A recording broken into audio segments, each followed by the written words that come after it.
de los fundadores de Podemos, y lo tenemos en línea. Juan Carlos Monedero, buen día, ¿cómo le va? ¿Cómo estáis? Un placer saludaros. Bien, para mí también un verdadero placer. Estuve leyendo mucho sobre usted y bueno, la idea No es... te creas, no te creas todo lo que hayas No, leído, no, ¿eh? sí, ya lo sé. Yo escribo también, entonces, es decir, ese ejercicio ya lo tengo. ¿Sí? Entonces, hay que creer solamente la mitad. No, pero en el caso suyo es absolutamente todo cierto porque está todo comprobado. Juan Carlos, cuénteme cómo ha vivido en lo personal toda esta pandemia y este momento del mundo tan decisivo. Bueno, pues con una enorme preocupación, porque era consciente de que iba a suponer un golpe terrible, ¿no?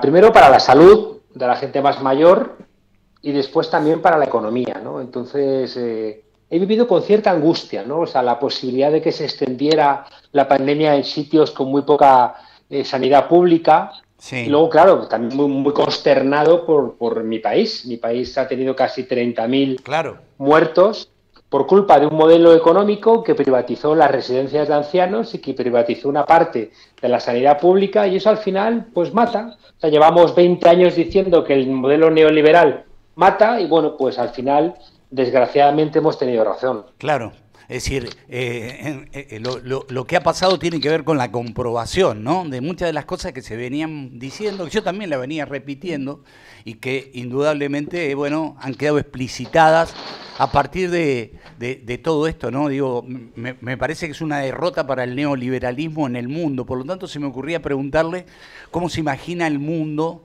cómo se imagina España, digo, para no hacerlo tan amplio, post pandemia, ¿sí?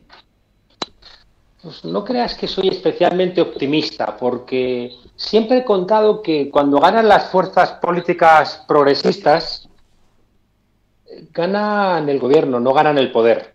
Ajá, Y eso, y eso implica que casi siempre lo que se hace con los poderes perdón, con el Estado es heredarlo. Y sí, los estados tienen los surcos muy, muy profundamente arados por la historia, ¿no? Los que van ganando las batallas históricas van dejando su impronta en el Estado, van dejando su huella. Y pues han ganado los blancos sobre los indígenas o los negros, pues los empresarios sobre los trabajadores, los ricos sobre los pobres, los católicos frente a los laicos, los hombres sobre las mujeres.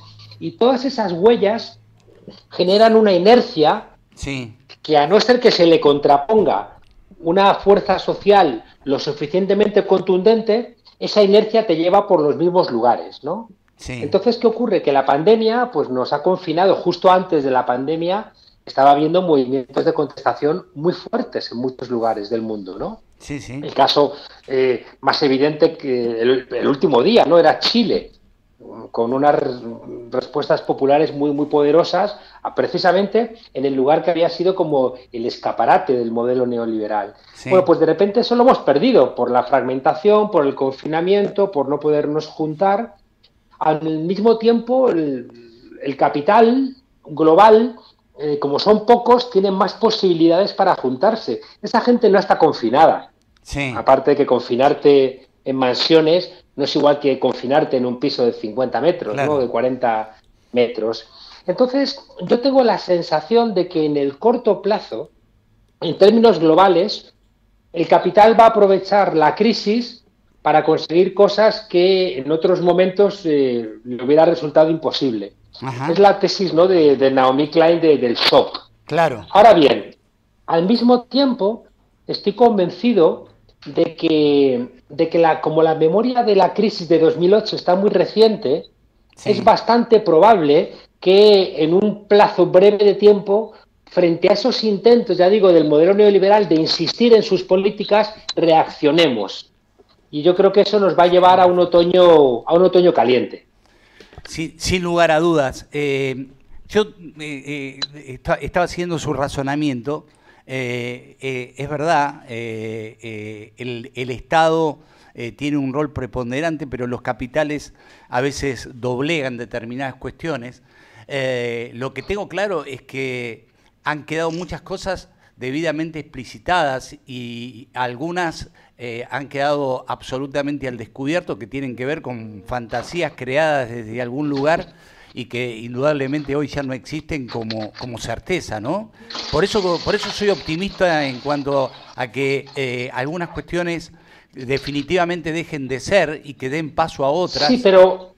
pero déjame contarte una cosa. Mira, el modelo neoliberal nos cuesta tanto pelear contra él porque no es solamente un modelo económico basado en los servicios y en las finanzas, no es solamente un proceso de desregulación económica, de apertura de fronteras, no es solamente la globalización económica que conocemos, sino que el modelo neoliberal también es un sentido común. Sí, El modelo neoliberal es una manera de estar en el mundo, ¿no? Que como que va anegando toda la posibilidad creativa para pensar las alternativas.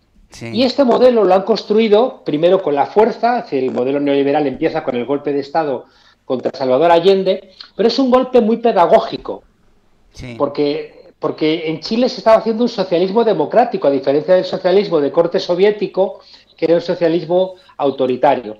Entonces, tenían que frenar de golpe la posibilidad de que hubiera un socialismo democrático y, por tanto, lo someten. Y empieza al mismo tiempo, y esto es muy, muy importante, empieza toda una construcción teórica y simbólica, educativa, para decirnos que el modelo neoliberal es el único que funciona. Fíjate que el golpe de Estado contra Salvador Allende es en el año 73. Bueno, sí, en el año 74 le dan el premio Nobel de Economía a Milton Friedman.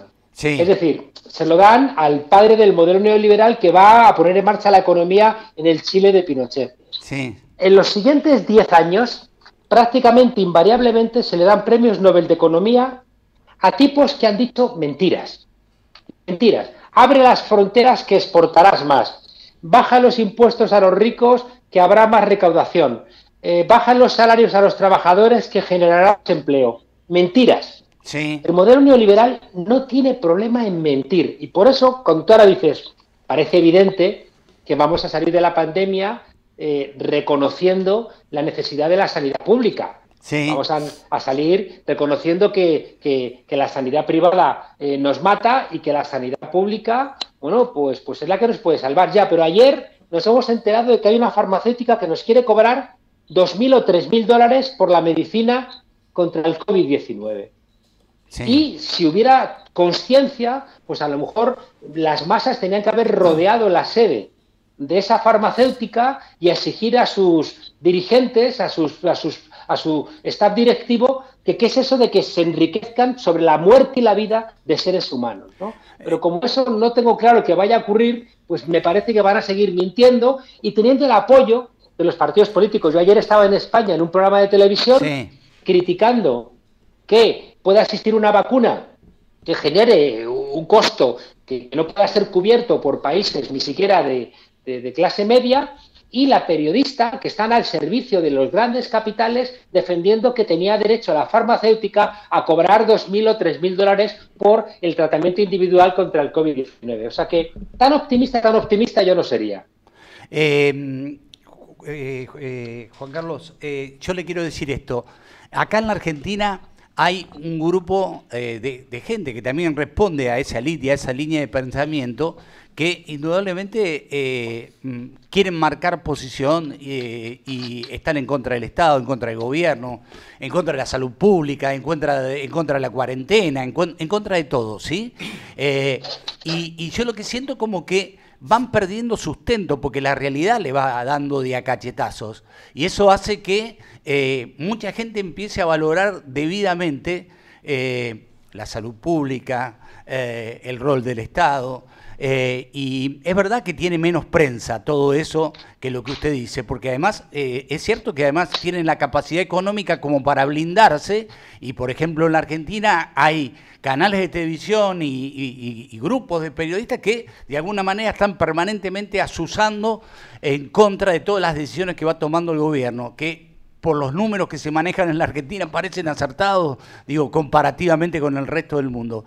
Por eso yo guardo cierto optimismo en que definitivamente las cosas empiecen a tomar otro rol. Y yo Sí, creo que uno de los grandes derrotados por la pandemia es el neoliberalismo, definitivamente para mí, el sí, capitalismo, ¿sí? te lo, te lo digo de otra manera. Sí, Decía Gramsci en los años 30 que tenían algunos contornos similares a los de ahora, ¿no? Un momento de crisis, de auge de la extrema derecha, de peligros y de oportunidades, ¿no? Como en toda crisis. Y él decía que tenemos que oponer al pesimismo de la inteligencia el optimismo de la voluntad.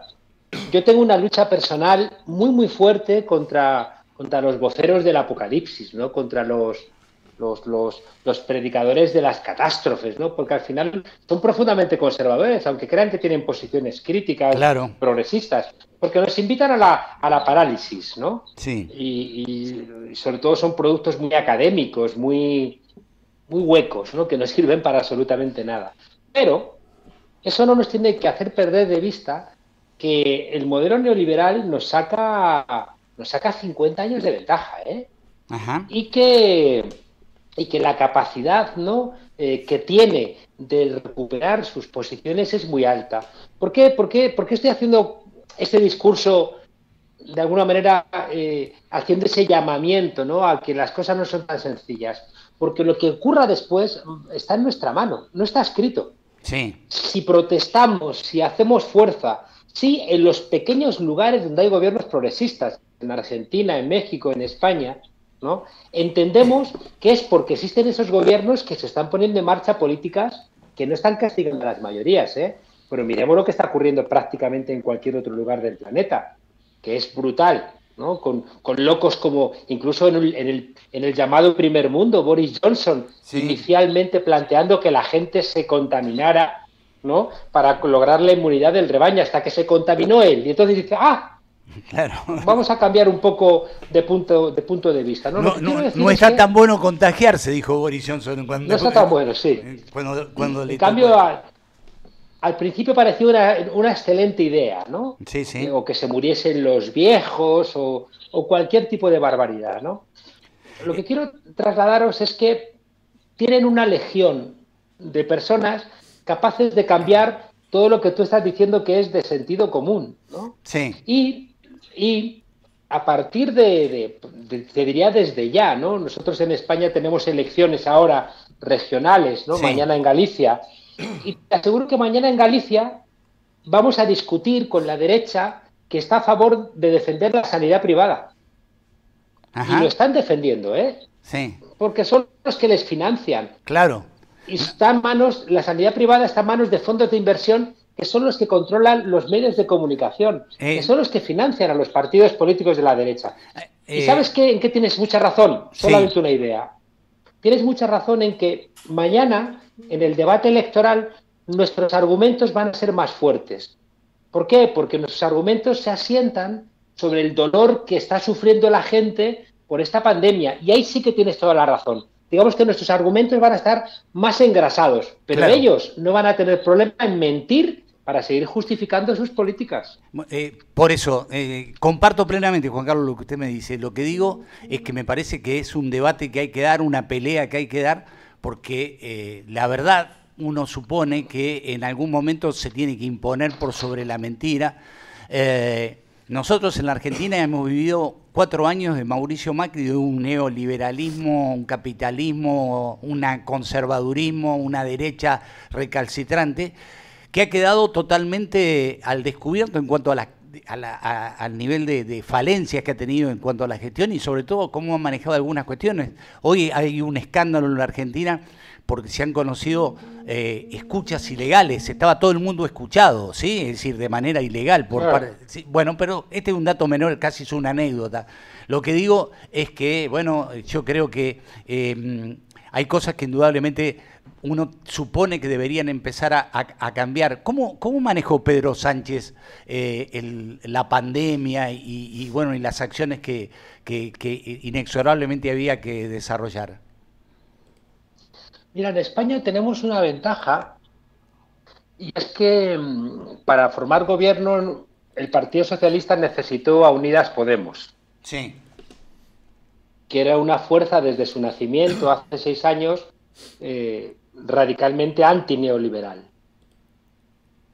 Claro, si Podemos no estuviera en el gobierno, pues yo no sé qué gallo nos cantaría, Sí, porque el Partido Socialista ha sido, junto con el Partido Popular, uno de los dos pilares de la expansión del modelo neoliberal en España, ¿no? sí, La fortuna es que, bueno, el gobierno de coalición ha permitido dar una respuesta radicalmente diferente a la que se dio en la crisis de 2008. Y entonces se han logrado cosas para mí muy esenciales. Se han prohibido los desahucios, mientras que el confinamiento no se le podía cortar a la gente ni la luz, ni el agua, ni el gas, ni la internet. Se ha generado por vez primera en mi país, que me tiene muy contento, un ingreso mínimo vital. Es decir, gente que no tiene ningún tipo de ingreso, pues van a recibir por hogar entre 430 y 1.000 euros, ¿no? sí, Que es sí, que de no tener nada a de repente recibir una inyección de dinero de estas características te permite comer, ¿no? Entonces se ha logrado renegociar con Europa las políticas neoliberales, que eran las responsables del crecimiento de la extrema derecha, claro, ¿no? Y por tanto se ha hecho una cosa que se llaman ERTES, que son expedientes de regulación temporal de empleo, que implica que durante los 3 meses que duraba la pandemia y el confinamiento, en vez de despedir a los trabajadores, se congelaba el trabajo y se hacía cargo el gobierno, el Estado, de los salarios. Y sí, ahora, cuando los trabajadores regresan a su puesto de trabajo, ¿no? claro, O sea, todas esas cosas que afectan a millones de españoles, bueno, pues hace que la crisis no sea pese a ser mucho más fuerte que de la de 2008, estamos hablando de un hundimiento del Producto Interior Bruto que puede llegar al 11-12%. En sí, cambio, los efectos todavía no son tan brutales. Eso no significa que se llegue a todo el mundo, ¿eh? sí, sí, Y eso no significa tampoco que no haya discusiones con el Partido Socialista, que las hay. por supuesto, Podemos ha querido sí, establecer un impuesto a las grandes fortunas y el Partido Socialista no ha querido. claro. Acá también se ha intentado, pero ha quedado ahí en un intento, ¿sí? Por única vez, un impuesto por única vez a las grandes fortunas y tampoco se ha podido plasmar, es una idea que de alguna manera, bueno, se desarrolló. Juan Carlos, hablemos de Podemos. El otro día habló con nosotros Miguel Urbán, ¿sí? Y Ujú. generó una cosa, una onda expansiva a su favor enorme. Y estoy seguro que ahora está pasando lo mismo con usted. Todo el mundo me decía, tenés que hablar con Monedero, es un capo Monedero. Bueno, de hecho lo estoy corroborando. ¿Qué falta, Juan Carlos, como para que de alguna manera un partido tan ideologizado como el de ustedes, bueno, pueda llegar al poder, que es el único lugar de donde se cambian las cosas? Es decir, esta charla nuestra es fantástica. Ahora, desde el poder es desde donde de alguna manera uno tiene la posibilidad de cambiarlas, ¿no? Bueno, pues ahí tuvimos una gran discusión con Sí, mi amigo Miguel Urbán, sí, sí, sí, porque ellos que pertenecen a la corriente trotskista, ¿no? claro, Bueno, pues han roto con Podemos. claro, Entonces, bueno, pues todas esas fragmentaciones, ¿no? En un momento en donde vemos que la derecha se une, no solamente nacionalmente, sino internacionalmente. sí, Yo creo que ese tipo de divisiones no son buenas para las fuerzas progresistas. Y en el caso de la izquierda anticapitalista, cuyo portavoz es Miguel Urbán, bueno, su argumento para romper con Podemos es que ellos pensaban que estar en el gobierno con el Partido Socialista era perder los principios, ¿no? sí, Entonces, bueno, han decidido marcharse. Creo que el análisis es radicalmente erróneo, porque si no gobernase el Partido Socialista con nosotros, gobernaría la derecha. Y claro. no habría ni ingreso mínimo vital, ni se Sí, sí, sí, evitarían sí, los sí, sí, desahucios. sí, Pero hay un tipo de izquierda, y ahí lo tengo que decir con dolor, hay un tipo de izquierda que vive en los principios teóricos, ¿no? Está sobredeterminada teóricamente, o sea, está como muy cargada de lecturas que no terminan de digerirlas. Y al final, si tú piensas el modelo capitalista solamente a través de las lecturas, vas a terminar concluyendo, se cae mañana. Vamos, está maduro para que mañana se caiga. y luego resulta que mañana no se cae, ¿no? Claro. Y por tanto te quedas, como decimos en España, colgado de la brocha, ¿no? Entonces, bueno, una cosa que a mí desde que fundamos Podemos me interesó mucho era ser consciente de que en el siglo XXI todos tenemos ya mucho criterio y es prácticamente imposible que un único partido represente todo lo que pensamos, Claro. ¿no? Entonces, he pensado, ya digo, desde el nacimiento, que tenemos que ir articulando frentes amplios. Yo creo que necesitamos que Podemos sea lo que yo llamo siempre la nave nodriza, ¿no? El partido principal que articula un frente amplio donde tendrían que estar todos estos otros partidos más pequeños, ¿no? Claro. Porque esa lógica de preferir todo ser cabeza de ratón en vez de cola de león, creo que solamente sirve para que con un 29% de los votos gobierne Macri. No, no, claro, sí, sin duda, es así como usted dice. Digo, hoy se cumple, acá es un aniversario de la muerte de Perón. ¿Tiene idea formada el principal, uno de los principales líderes y estadistas que ha tenido Latinoamérica seguro, pero digo, bueno, con preponderancia en el mundo, ¿no? Pensaba que ibas a decir la Vía Láctea. No. ¿Cómo sois los argentinos? ¿Sabe lo que pasa? A mí me gusta, le voy a contar algo. Yo siempre digo desde dónde hablo, porque entonces queda claro desde dónde hablo. Yo soy un tipo que abraza las ideas del peronismo. Yo soy peronista, ¿sí? Y Claro. hablo desde ahí, ¿sí? Entonces, bueno, desde ahí uno puede dar cualquier debate, con respeto puede hablar con cualquiera, ¿sí? Pero me parece que está Claro. bueno que, digo, cualquier persona con la que usted hablara sabría de que yo estoy enrolado en esa línea, pero como usted no lo sabe, seguramente, bueno, se lo digo como para que establezcamos un parámetro de dónde habla cada uno, ¿no? Yo hablo desde ahí. Sí. Mira, yo respeto mucho al peronismo porque creo que ese pozo de justicia social que siempre, incluso en los momentos más duros de la Argentina, se ha mantenido, pues tiene mucho que ver con el peronismo, ¿no? Y respeto mucho al peronismo porque que la dictadura militar tuviera que asesinar a casi 30.000 personas es porque ese pueblo, ¿no? Siempre ha tenido, ya digo, un sustrato, ¿no? De lucha, de combate, de pelea por la justicia social muy, muy fuerte y que lo ha representado el peronismo, ¿no? Es verdad que fuera de Argentina es más complicado Sí, claro. entender el peronismo, ¿no? No, obvio, obvio. Sí, sí. Porque el peronismo ha tenido... yo que colaboré en la construcción del socialismo del siglo XXI, ¿no? Sí, Y acompañé al presidente Chávez en todo el intento de conceptualizar lo que era el socialismo del siglo XXI. Sí que es verdad que yo pensaba que no era factible que hubiera un chavismo de derechas y un chavismo de izquierdas, no era factible. En cambio, con el peronismo sí que era factible que hubiera un peronismo de derechas y un peronismo de izquierdas. Entonces eso, en la lectura europea de la política, que se mueve más en el eje derecha-izquierda, es más complicado entenderlo, ¿no? Pero sí. también es verdad que, claro, que yo voy a Argentina y veo que una parte importante de la gente que está en las luchas sociales pues se reclama peronista y entonces yo soy de los que ha tenido que aprender, ¿no? Que el peronismo forma parte del escenario político progresista de la Sí. Argentina y que, bueno, y que personajes como Menem o como Caballo y otros, bueno, pues son accidentes terribles del propio desarrollo histórico de la Claro. Argentina. Sin embargo, Sí. déjame decirte una cosa, yo soy muy amigo de análisis generacionales, Sí. sobre todo porque en mi país he tenido que pelearme contra una generación que todavía no se ha marchado. Es decir, cuando yo era joven mandaba Felipe González y Felipe González sigue mandando, Claro. ¿no? Entonces, y siempre me he dado cuenta y he tenido mucho respeto a la incorporación de gente joven que porta otro tipo de ideas. Por ejemplo, cuando fundamos Podemos, yo que soy el mayor, yo soy el profesor de prácticamente todos los dirigentes de Podemos que vienen de la Facultad de Ciencias Políticas, ¿no? Que son el grueso, Sí.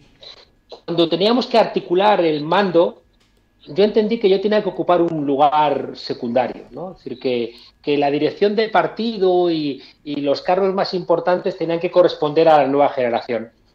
¿Por qué te digo esto? Porque en el Sí. siglo XXI yo creo que el pozo peronista, como te digo, es muy relevante, pero hay cosas donde en Argentina vais a tener que mirar en otros lugares. Y te pongo un ejemplo. A ver.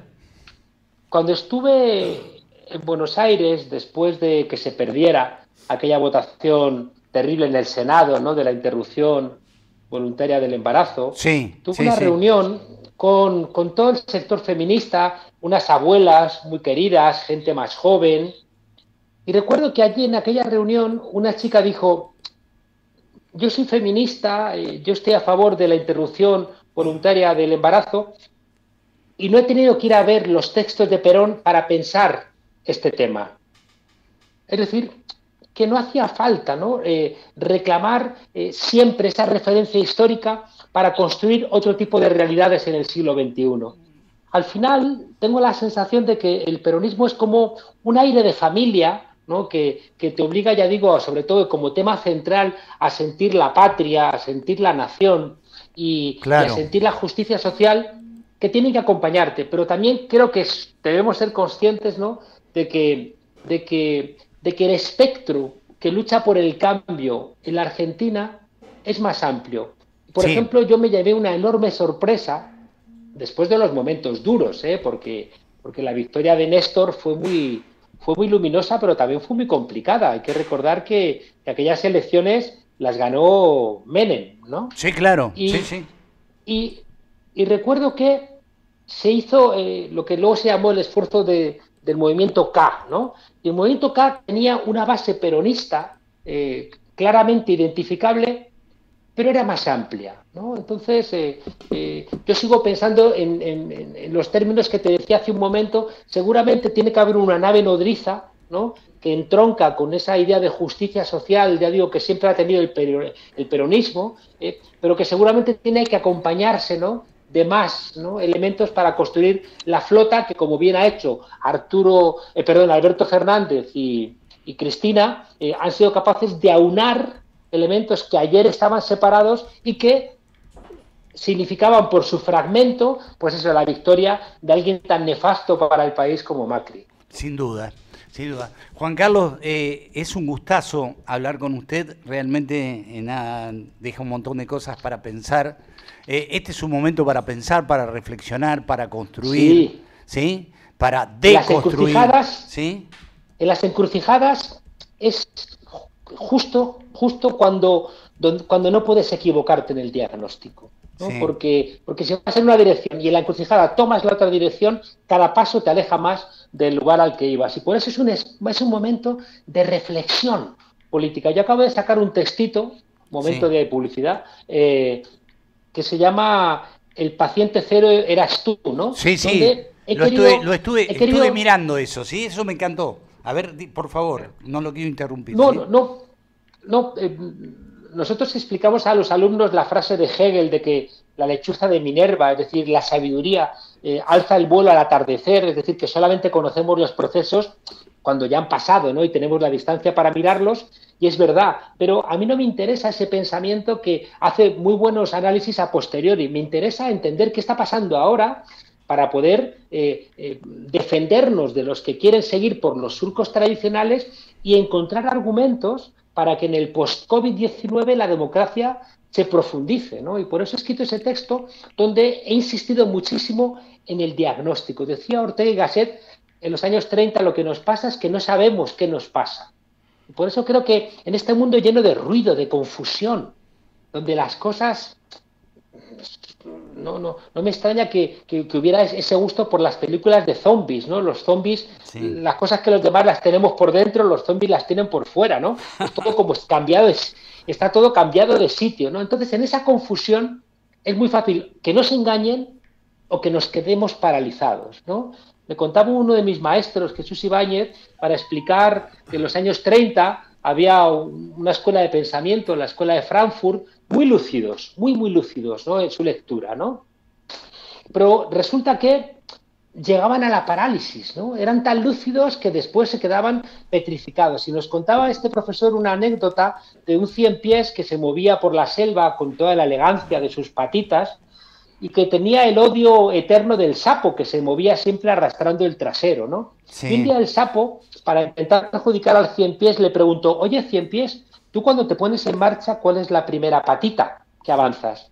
Y el Ciempiés, que no escuchaba vuestra radio y por tanto no tenía profundidad de análisis ni de conocimiento, Sí. se quedó paralizado, incapaz de entender que bastaba avanzar cualquier patita para recuperar el movimiento. A veces nos hacemos trampas en la cabeza, ¿no? Y por eso creo que ahora todo el esfuerzo que hagamos para clarificar las cosas es impagable, no es un momento de pensar, ¿no?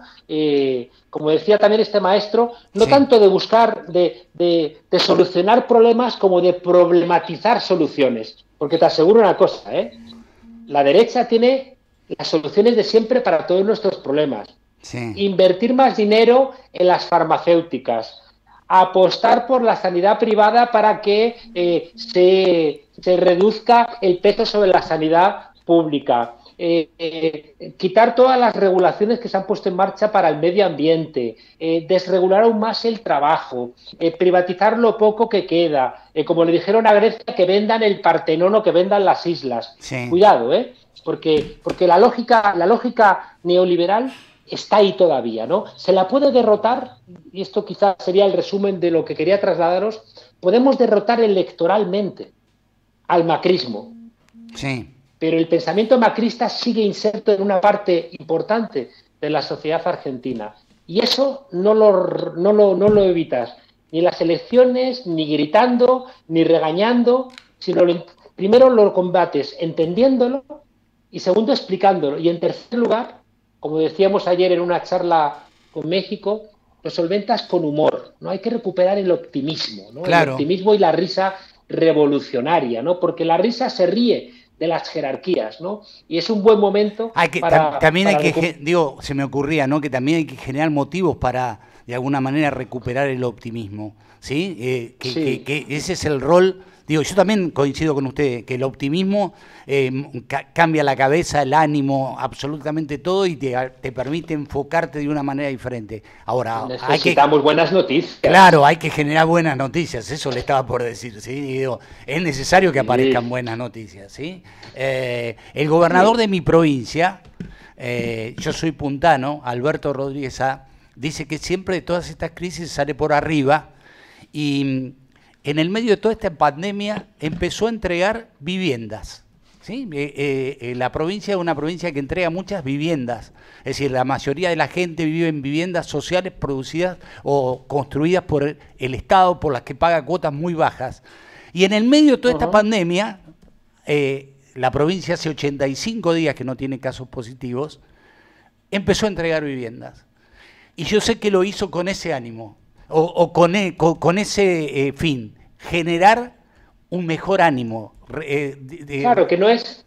Hoy está todo el mundo movilizado esperando a ver si le tocó la casa, ¿sí? Entonces es como que salimos de esa línea que nos tira para abajo y que nos hace permanentemente vincularlos con aquellos que, que estamos padeciendo y que no lo podemos soslayar. Pero también tenés que hacer otras cosas para recuperar el optimismo, porque si no es imposible, ¿sí? Sí, no caer en esa trampa también del modelo neoliberal del don't worry, be happy, ¿no? Claro, claro. Que te desentiendas y que la vida es feliz y que en el fondo si te esfuerzas vas a salir adelante, ¿no? Que todo eso son mentiras, ¿no? Es decir, no, yo creo que tenemos derecho a estar enfadados, ¿no? Y a señalar culpables y a dejar claro que si es menester vamos a enseñar los dientes.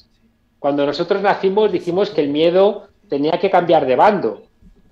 Claro. Porque es que si no tienen miedo, bueno, pues al final eso, te hacen la inmunidad por rebaño. Claro. O sea, que si al final no ha habido inmunidad por rebaño, ha sido porque han tenido miedo a la gente. Porque si de repente la gente empezaba a morirse, les iban a colgar de las farolas. Ahí no nos engañemos, ¿eh? O sea, somos amables, nos gusta la risa es revolucionaria y es una desobediencia amable, pero detrás tenemos que tener la conciencia de que no nos tomen por pendejos.